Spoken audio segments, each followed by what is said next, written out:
because it was poetic, because it was historic.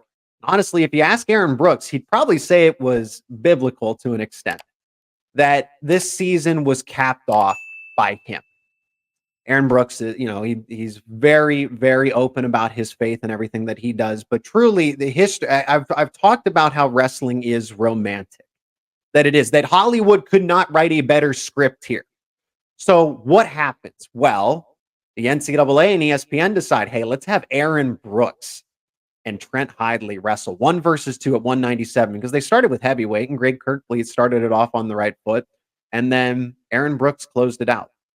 Carter Starocci got the 4-time title himself, 4-time national champion. And then Aaron Brooks followed it up too. They're the first set of teammates to win 4 individual national titles together. So that happened. And they're also the first, both of them are first-time Penn State wrestlers accomplishing 4 national titles as well. But Aaron Brooks, in this bout alone, was able to accomplish that history, getting the 4th individual championship. He won the Hodge Trophy because of it, took out Trent Hidley for the 4th time in a row in the NCAA postseason, and then secured the new NCAA points record held by a team at 172.5 pounds. To think about all that, the ramifications of one match, and Aaron Brooks did so. I don't want to say with ease, but he makes it look so easy. Trent Hidley did not have, and Trent Hidley was wrestling out of his mind all season. We knew on this show, we knew that the points record was going to be set by Penn State. We talked about it on the show. No, they didn't get 10 out of 10 All-Americans, but that points record hasn't even been close to being threatened until 2024, and Penn State breaks it. I don't even think it's safe going into next season with, like I said, what the future holds for the Nittany Lion wrestling lineup. Besides the point, let's talk about the here and now. But Aaron Brooks, again, makes it look so easy. Trent Hidley is the second best wrestler. Aaron Brooks wins decisively. Trent Hidley doesn't have a single shot attempt. He's completely a respectable shot attempt. Sure, he tried to make things happen, but Brooks's defense was so good. He rode out Hidley, who is an escape artist, the entire third period. Right? He got the escape at the end there. But a 6-1 victory for Brooks secured the riding time. And that's how it was all capped off there in Kansas City. That's what I mean. Storybook, right? Historic and then poetic to finish the season. If it was anybody else, it would have been a little different. Maybe Carter Starocci if he had finished the season like that. But there's a storybook element to that as well, which I'll get to in just a second. Aaron Brooks was the only wrestler that I would have wanted to see cap off this 2024 wrestling season, and he did.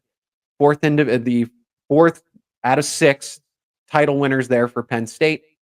And again, we'll get to the other ones as well over the course of this live show. And I am looking for your comments. I can't wait to see your comments in between the ad breaks when we'll talk about them, talk to you, the audience. Now there's Carter Starocci.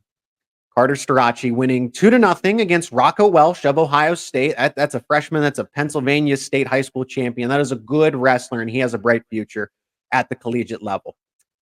But man, Carter Starocci, and the ESPN broadcast team, I don't think gave him enough credit.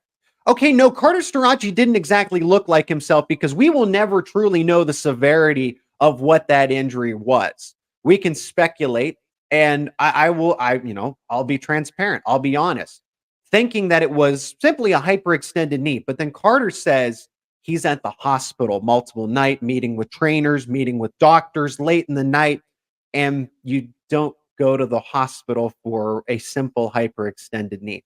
And Bo Nickel put out in a post without revealing anything, saying that if people knew exactly what Carter Starocci had to do to get to that point, to rehab enough to wrestle at the NCAA tournament, you'd never believe it. And I don't think any of us would.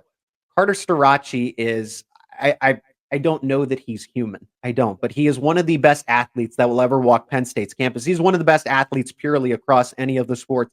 And he wins his 4th NCAA title. Could come back for a 5th. I'm not here to debate that. I've debated that in other episodes, but I want to talk about what had happened there. ESPN not giving him enough credit, opening up the match by saying that, oh, he hasn't looked like himself. Well, yeah, because, again, he's battling an injury that we truly don't know the severity of, but then Carter takes off, the leg brace, and you just kind of see the tape job, the other brace that's underneath of it.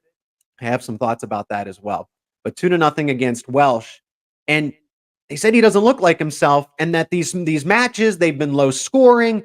Do we realize the path that Carter Starocci had as the 9 seed? ESPN. He took out not one, but two former NCAA champs. Mekhi Lewis and Shane Griffith were the only other two best wrestlers at 174 that could have even been remotely close to Carter Starocci. Carter Starocci did what he had to do to accomplish his 4th title.